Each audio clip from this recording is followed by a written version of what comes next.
She laughed and said, "You're too plain for someone like me." I just smiled and said, "You're right. I'm not your type." Then I changed everything she said I couldn't. Months later, when she saw who was sitting next to me at her favorite restaurant, the look on her face was worth every second I stayed quiet. I'm Alex, 33, and I'd been dating Natalie for 2 years when she decided I wasn't enough for her anymore. We met at a friend's wedding, hit it off over shared complaints about the chicken being dry, and started dating a few weeks later. She was beautiful, confident, successful, a marketing director at a tech startup. I was doing okay for myself. Stable job in accounting, nice apartment, decent car. Nothing flashy, but solid. The breakup happened on a Tuesday night in April. We were at her place, watching some reality show she liked, when she muted the TV and turned to me with this serious expression. "Alex, we need to talk." Those 4 words. Never anything good after those 4 words. "Okay," I said, setting down my beer. "What's up?" "I don't think this is working anymore." I felt my stomach drop, but I kept my face neutral. "What do you mean?" She sighed like this conversation was exhausting her. "I mean, you're a nice guy. You really are. But you're just plain, predictable. You work your 9 to 5, come home, watch TV, go to the gym on Tuesdays and Thursdays. You wear the same 5 outfits on rotation. You order the same thing at every restaurant we go to. I thought you liked that I was reliable." "Reliable is boring, Alex. I'm 31 years old. I want someone exciting, someone who challenges me, who takes risks, who has passion for something other than fantasy football and meal prep." I sat there processing this. 2 years. 2 years of planning weekend trips together, meeting each other's families, talking about moving in together. And apparently, the whole time she'd been keeping a running list of everything wrong with me. "Is there someone else?" I asked. "No," she said quickly. Too quickly. "This isn't about someone else. This is about me realizing I'm settling for comfortable when I could have extraordinary." "Extraordinary," I repeated. "You know what I mean? You're safe. You're the guy women marry when they're ready to give up on excitement. But I'm not ready to give up yet." She laughed then. Actually laughed, like this whole thing was just a funny observation about my inadequacy instead of her ending our relationship. I stood up. "You're right," I said calmly. "I'm not your type." "Alex, don't be like that. This doesn't have to be dramatic." "It's not dramatic. You're completely right. You want extraordinary, and I'm plain, no hard feelings." I grabbed my jacket and left. She called after me, something about staying friends, but I didn't turn around. The drive home was quiet. I didn't cry, didn't scream, didn't punch my steering wheel. I just felt this weird sense of clarity. She'd shown me exactly what she thought of me, and now I knew. When I got home, I did something I hadn't done in years. I looked at myself in the mirror, really looked, and made a list of everything she'd said I couldn't be. Exciting, passionate, risky, extraordinary. I decided right then that I was going to become every single thing she said I wasn't. Not for her, for me, because I was tired of being plain. Update 1. The first thing I changed was my body.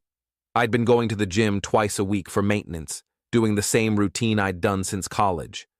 I hired a personal trainer named Marcus, who kicked my ass 6 days a week. Within 3 months, I'd lost 20 pounds and gained muscle definition I didn't know I could have. The second thing was my wardrobe. I went to an actual stylist, something I'd never done before, and let her rebuild my entire closet. Out went the khakis and polo shirts. In came fitted jeans, tailored blazers, shoes that cost more than my monthly gym membership. I looked like a different person. The third thing was taking actual risks. I'd always wanted to start my own financial consulting business, but had been too scared to leave my stable job. I spent 3 months building a business plan, networking, reaching out to potential clients. In August, I quit my job and went full-time on my own venture. It was terrifying. It was also the most alive I'd felt in years. I took up rock climbing, started learning Italian because I'd always wanted to visit Rome, went skydiving with my buddy James even though heights terrified me. I said yes to things I'd normally say no to, a last-minute road trip to the mountains, an improv comedy class, volunteering at a local animal shelter. I wasn't doing it to prove anything to Natalie. I was doing it because I realized she'd been right about one thing. I had been playing it safe for so long that I'd forgotten what it felt like to actually live. By September, I was a completely different person, physically, mentally, professionally. And the weirdest part? I was happy. Actually, genuinely happy in a way I hadn't been in years. That's when I met Claire. She came into a networking event I was attending for my new business. She was a lawyer, sharp as hell, with this quick wit that kept me on my toes. We talked for 2 hours about everything from contract law to our shared obsession with true crime podcasts. She gave me her card. I called her the next day. Our first date was at this small Italian place downtown. Not the chain restaurants I'd always defaulted to with Natalie, but a real authentic spot where the owner's grandmother still made the pasta. Claire spoke passable Italian with the waiter. I impressed her by ordering in Italian too, stumbling through it but making her laugh. "You're full of surprises," she said. "I'm working on it," I replied. By October, Claire and I were official. She was everything Natalie had claimed to want: adventurous, spontaneous, passionate about her work. But unlike Natalie, Claire actually appreciated the stability I could offer too. She didn't see reliable as a personality flaw. "I like that you show up when you say you will," she told me once. "I like that you actually listen when I talk. My ex used to talk over me constantly, always had to be the center of attention. This is refreshing." I told her about Natalie one night over wine at her place, the whole story, how she'd called me plain, how it had gutted me, how I'd used it as motivation to change. "She's an idiot," Claire said bluntly. "You're not plain. You're thoughtful and kind and funny, and honestly, the fact that you took what she said and used it to grow instead of getting bitter, that's pretty extraordinary." I kissed her. She kissed me back. It was the kind of moment that makes you grateful for the heartbreak that led you there. Update 2. November brought an interesting development. My business was doing well. Better than well, actually. I'd picked up 3 major clients and was in talks with a 4th. I'd hired an assistant and was looking at office space. The risk had paid off. James called me one Sunday morning. "Dude, guess who I ran into last night at Murphy's?" "Who?" "Natalie. She was asking about you." I felt a small twist in my stomach. "What did she ask?" "How you were doing, if you were seeing anyone, if you were still in accounting. I told her you'd started your own business and were doing great." She seemed surprised. "Huh. Yeah." She also looked, I don't know, not great. Like she'd lost weight but in a stressed out way, not a healthy way. Asked me to tell you to call her sometime. I'm not doing that. I told her you were seeing someone. She definitely didn't like that. I thought about it for maybe 30 seconds, then went back to planning my upcoming trip to Italy with Claire. Natalie was a closed chapter, but apparently, Natalie didn't see it that way. She showed up at my apartment building 3 days later. The doorman called up to ask if I wanted to let her in. I almost said no, but curiosity got the better of me. "Alex," she said when I opened the door. She looked different, thinner like James said, hair shorter, wearing workout clothes like she'd just come from a class. "Thanks for seeing me." "What do you want, Natalie?" "I wanted to talk. To apologize. Can I come in?" I didn't move from the doorway. "You can apologize from there." She looked hurt. "Good. I was wrong about you. What I said when we broke up, it was cruel and unfair. I've been thinking about it a lot and I realized I made a huge mistake." "Okay." "Okay?" She seemed thrown off by my non-reaction. That's all you have to say? What do you want me to say? Thank you for the apology. You're forgiven. We're good now. I want you to hear me out. I've been miserable since we broke up. I dated a few guys and they were all terrible, self-absorbed or commitment phobic or just not right. And I kept thinking about you, about us, about what we had. What we had was you thinking I wasn't good enough for you. I was wrong, she insisted. I was scared of commitment and I blamed you for it. But you were exactly what I needed. You are exactly what I need. Past tense, Natalie. What we had. James said you're seeing someone. I am. Is it serious? That's none of your business. She looked at me with tears starting to form. I'd seen her cry before. It used to break me. Now I just felt nothing. Alex, please. Can we at least have coffee? Just talk? No. I don't think that's a good idea. Because of her? Because of me. Because I'm finally happy and I'm not interested in revisiting something that made me feel like I wasn't enough. You are enough, more than enough. I see that now. I'm glad you see it. But I've moved on. She stood there for another moment, clearly hoping I'd change my mind. When I didn't, she nodded slowly. Okay, I understand.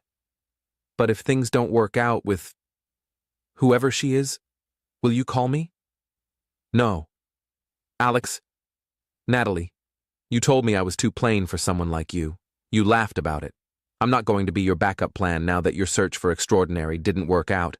I deserve better than that. I closed the door. I heard her standing there for a minute, then heard her footsteps walking away. Update 3. December rolled around. Claire and I had been together for 3 months, and it felt like 3 years in the best way. Easy, comfortable, but never boring. She challenged me, supported my business, made me laugh until my sides hurt.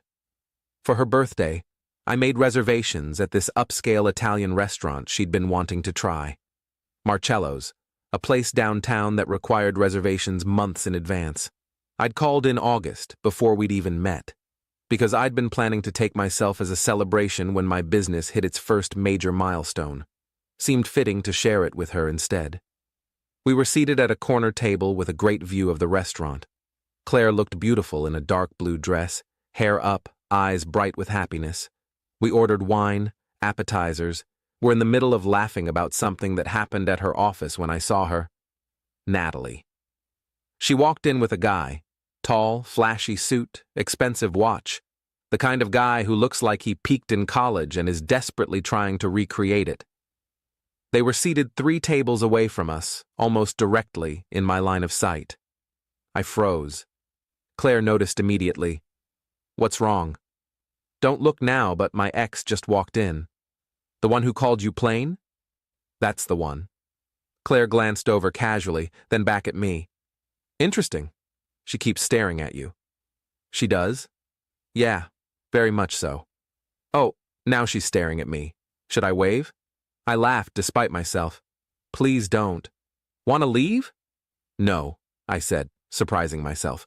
No, I want to stay. I want to enjoy this dinner with you. That's my guy. She reached across the table and squeezed my hand. We went back to our conversation, our meal, our laughter. I was very aware of Natalie watching us, but I didn't care.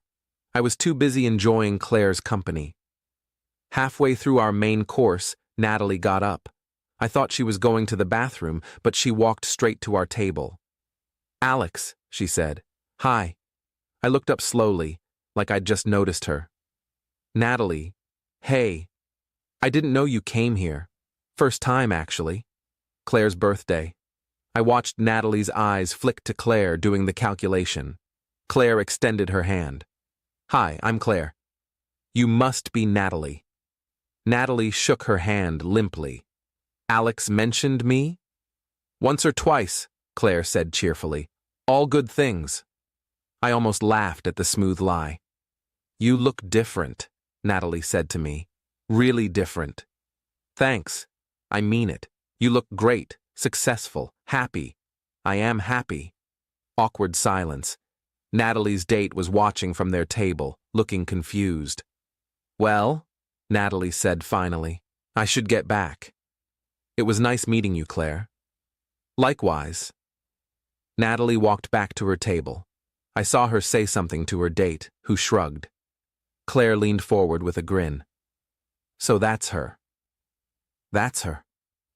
She looked like she wanted to crawl under the table. Did she?